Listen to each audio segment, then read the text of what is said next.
Sana makuha niyo na yon sa kanila bago pa nila yun madala sa Shinjuku. Ganito ang itsura.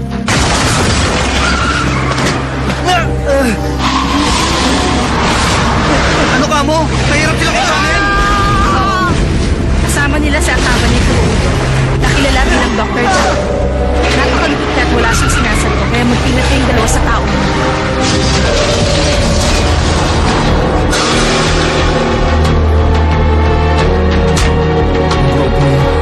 Kung sanay silang manakit at pumaslang ng tao, hindi tama ito. Napakasama nila!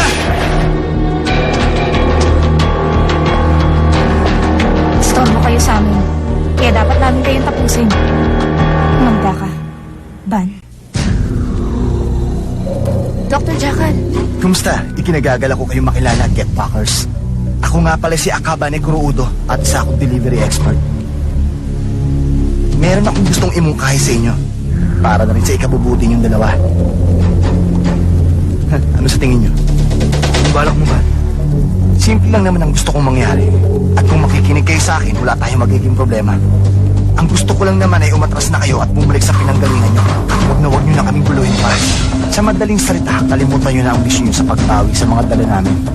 At kung mahal niyo pa ang buhay niyo, sasangahin kayo sa inyo ng buhay ko sa inyo. Tatatawarin na lang namin isa pang istorya ng ginawa niyo sa amin. Anong masasabi niyo, mga Get Packers? Aatras na ba kayo at ililigtas ang buhay niyo?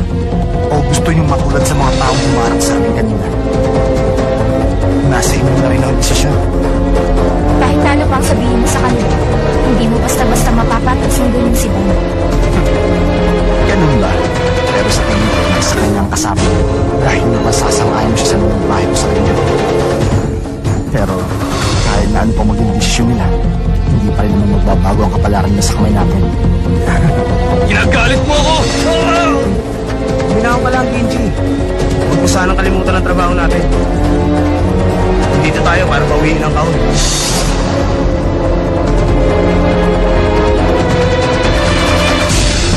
Naghihintay ako. Binibigyan ko pa kayo ng mga segundo para mag-desisyon sa inyong kahit ko. Ano pa bang hinihintay niyo? Meron pa kayo ng mga segundo para umatras at ligtas ang buhay niyo. Sa akin, Kami aatras. dalawa. Sa tingin ko, hindi na rin makapaghintay ang taong ito na makapaglaban sa ating dalawa. Tatlo.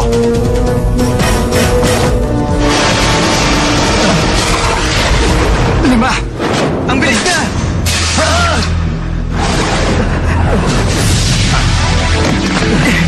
Ban, ako nang bahala sa lalaki ito. Kunin mo na lang ang kahon. Ngayon na!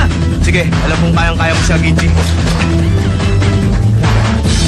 Sigurado ka ba nalalabanan mo kung isa ka lang? Kung ganun, ihanda mo lang sarili mo dahil hindi mo ko kaya. Ano? Ang laban natin ito ang magiging katapusan mo. Ganun. Wala naman ako nakikitang sandata sa kanya pero... Pakiramdam ko humiwa niya ako ng kutsilyo.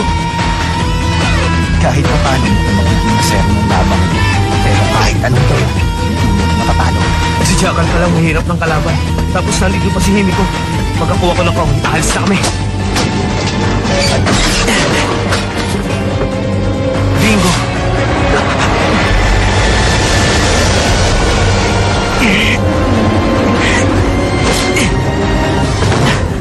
Matagal din tayo hindi nakita, Ban. Pumasok ako sa ganitong trabaho. Alam ko na may posibilidad na magkikita ulit tayo. Pero alam mo ba, totoo lang ayaw na ulit kita makita. Mukha yatang gustong-gusto mo ang trabaho ang ginagawa mo ngayon. Huwag mo ako takasan!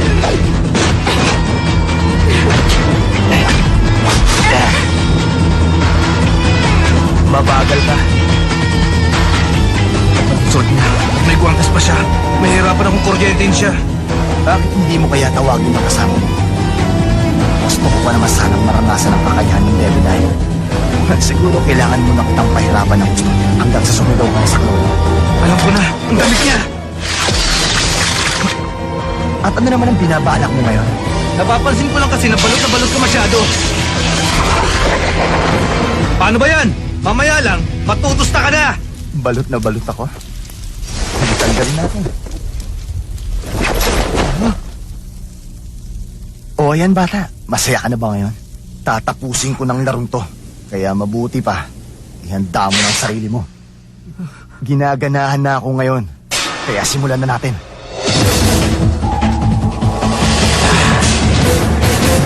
Huwag ka nang lumaban. Ang clean powder na yan, kapag naamoy ko yan, alam ko masusunog ang katawan ko mula sa loob. Bulok na yan, teknik mo na yan, kabisado ko na yan. Hindi papunta sa akin ang direksyon ng hangin, kaya hindi ako maapektuhan ng pabango mong yan. Kaya pwede bang ibigay mo na sa akin ang kahon? Ito? Napakabigat talaga ng kamay mo. Yan ang snake bite, hindi ba? Yan din ang ginamit ko sa pagpatay mo sa kapatid ko. At hindi ko yung makakalimutan. At ito rin ang gagawin ko sa'yo. Maguruma!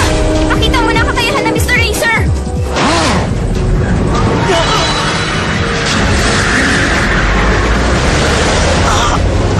Nasingot ko ang pabango niya.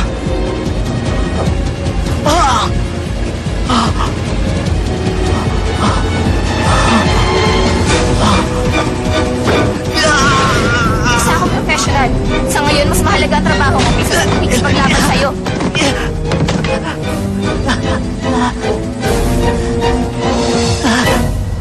Kenji! Umilag ka! Parating na ang truck! Ano pa bang hinihintay mo? Masasagasahan ka ng truck kapag hindi ka gumalaw dyan. Ang gagawin ko ngayon.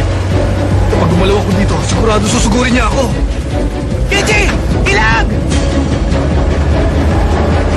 Kenji!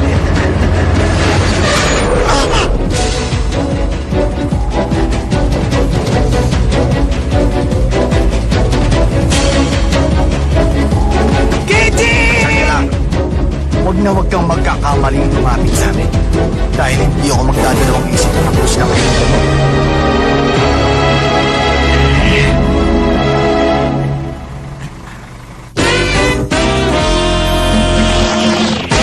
Takbong gawin sa amin! Kapag gumalaw ka dyan, mamamatay ang kaibigan mo. Kung sa bagay, hindi na rin naman magtatagal ang buhay niya. Dahil pagdating namin sa pupuntahan namin, tapos na siya. Paano ba yan? Nadagdagan na naman ang babawiin mo. Patawad, Ban. Ano na ang gagawin mo ngayon, Get Backer? Ililigtas mo pa rin ba ang kaibigan mo kahit na alam mong hindi mo kami kaya? Siguro hindi mo na siya babawiin sa amin dahil wala na magbabayad sa'yo kapag ginawa mo yun. Tama na yan. Umalis na tayo dito, Himiko. Dahil siguradong kayo na pa tayo hinihintay ng kliyente natin.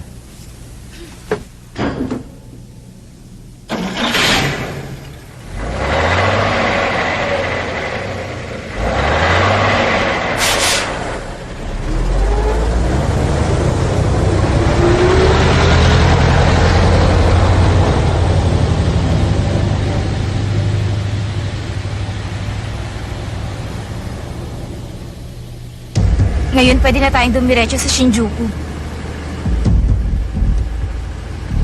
Hanggat nandyan siya at binabantayan, hindi ako makakagalaw dito.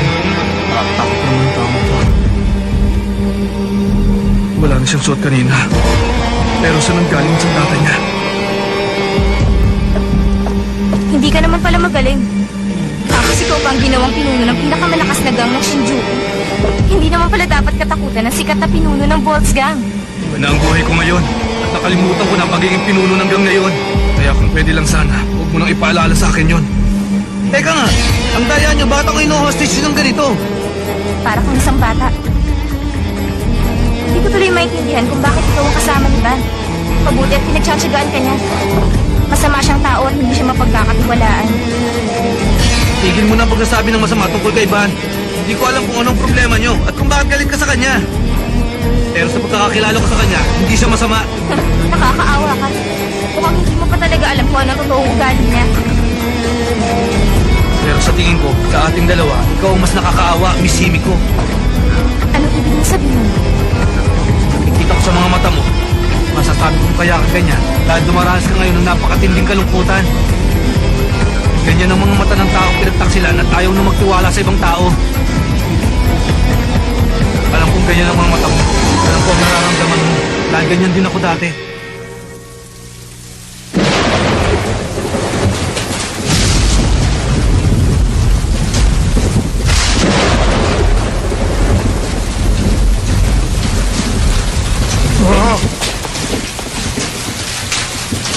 laboratorio ng Volksgang ang lugar na ito. Kaya ang mabuti pa, umalis ka na dito.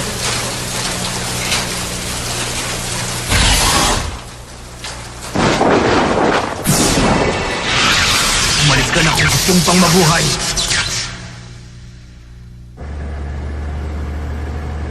Ang laging sinasabi ng may-ari ng restaurant na pinupuntahan namin, Mga pera, lupa, kotse, mga alahas, at mga babae. Normal sa mga taong mawala ng mga bagay na meron sila at ang magkangat ng mga bagay na wala sila.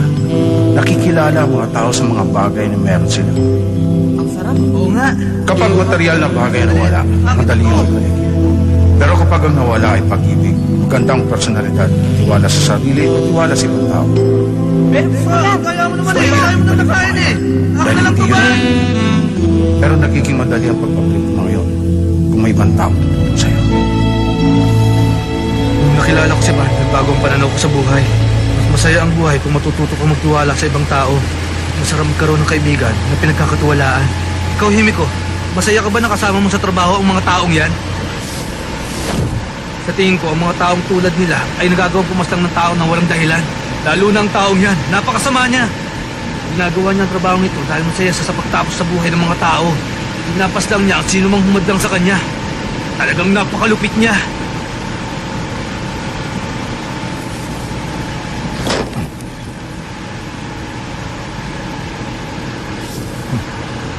Maraming salamat sa kadaldalan mo.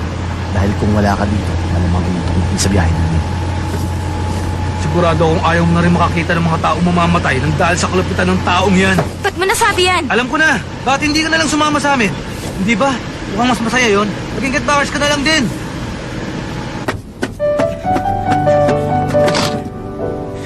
Nakuha ko na!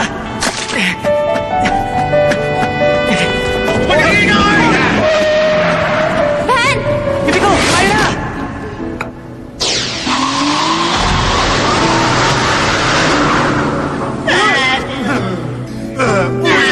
Kasi ang tagal mo tumakbo!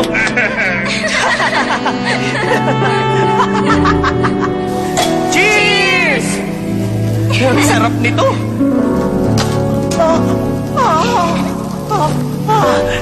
Bibi ko!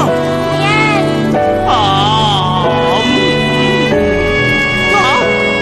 Ang daya mo! Ba't mo tinahin? Nakakainis ka talaga, Himi ko! Sa akin dapat yun eh! Akin na!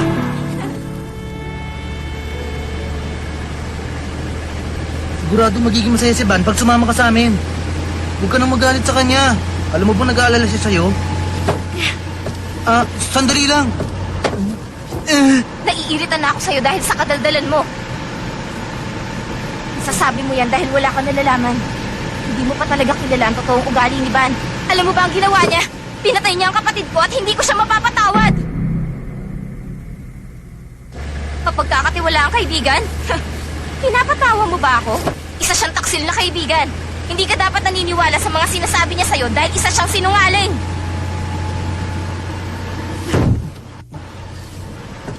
Pero kahit na ano pang sabihin ko sa'yo ngayon, hindi mo maiintindihan. Pero malalaman mo rin na totoo ang sinasabi ko. Maiintindihan mo rin ako pag nakarating na tayo sa pupuntahan natin. Anong ibig mo sabihin? Simple lang. Malalaman mo na wala kang halaga sa kanya, kaya hindi kanya ililigtas. Sigurado yun. Lalo na ngayon. Alam na niya na wala siyang laban sa amin. Malalaman mo rin na hindi dapat pinagkakatiwalaan ng taong tulad ni Van. Hindi ka na ililigtas pa ng kaibigan mo. Hindi mangyayari ang sinasabi mo. May tiwala ako kay Van at ililigtas niya ako. Hahayaan pa sana kitang mabuhay hanggang makarating tayo doon. Pero naiinis na ako sa'yo at hindi ko na talaga matagalan ng kadaldalan mo. Kaya dito palang tatapusin na kita. Himiko! Nandito na siya.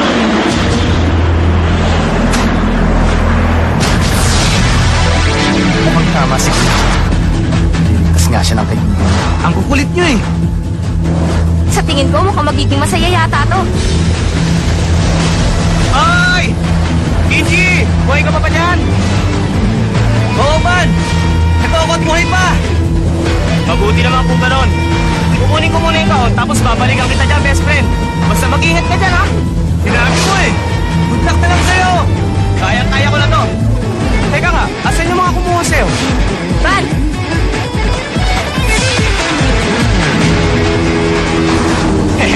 Magpapapicture pa kayo dyan. Kaya mabuti pa. Kumanda na kayo!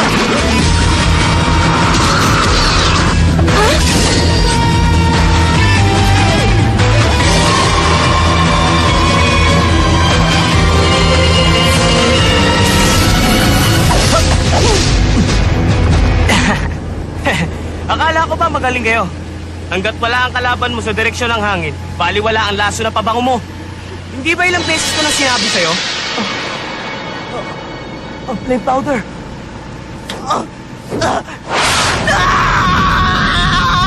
Kasi yabang, hindi ka nag-iisip. Sayang naman. Akala ko pa naman makakalaban ko siya. Hindi ganito ang inaasahan ko. Wala pala siyang kwenta.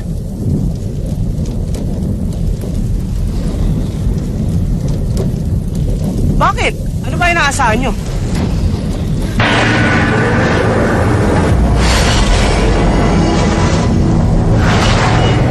Ano to? Ano nangyayari? Tapos na, 1 minuto!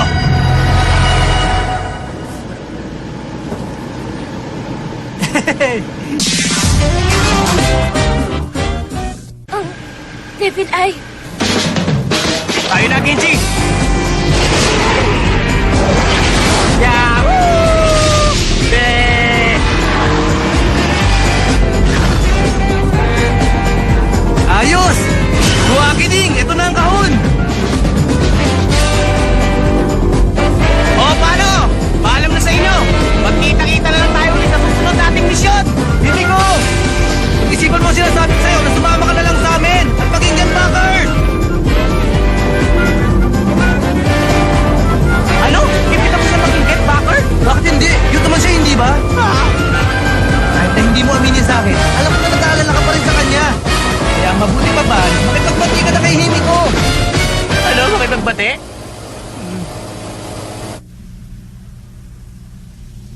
Ngayon alam ko na. Ganun pala ang Devil Eye. Sa totoo lang, nagustuhan ko ang panaginip na pinakita niya sa akin. Nangyari to dahil hindi tayo naging maingat. Sa totoo lang, hindi ko inasahan na darating pa siya para iligtas ang kaibigan niya. Pero mabuti na rin na ginamit na niya sa atin kaagad ang Devil Eye niya. Bakit mo naman nasabi yan? Dahil ang Devil Eye niya ay magagamit na niya ng 3 beses sa isang araw. At sa loob ng 24 oras, hindi na niya uli pwedeng gamitin ang Devil Eye sa taong nagamitan na niya nito. Dahil kapag ginawa niya yon, pwede niya yung ikamatay. Sinabi niya yun sa akin dati. Kaya ngayon, sigurado kung wala na siyang laban sa atin. Kaya tayo na, sundan na natin sila. Gawin mo ang lahat na makakaya mo para maabutan natin sila. Maasahan ka ba namin, Mr. Racer? Sige, ako na bahala. Sundan natin sila at bawiin natin ang kahon. Kung yun na magpapasaya sa'yo. Ano? Ang magawa mong trabaho, yun ang nagpapasaya sa'yo. At ang masasabi ko, magpunta tayo. Ano bang ibig mong sabihin doon, Nakabani?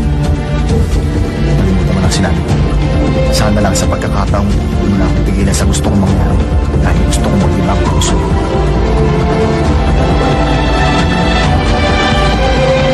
Tayo na. Huwag natin patagalin to.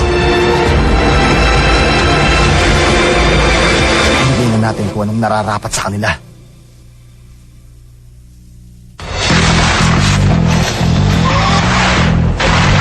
Di pa rin patatalo sila Jacko at Hinico. Bumalik kami para kunin ang gamit na kinuha niyo sa amin. Ano to ba? Mukhang mapapalaban yata tayo rito ah. Pagkaligaya ang ating mga bilyas.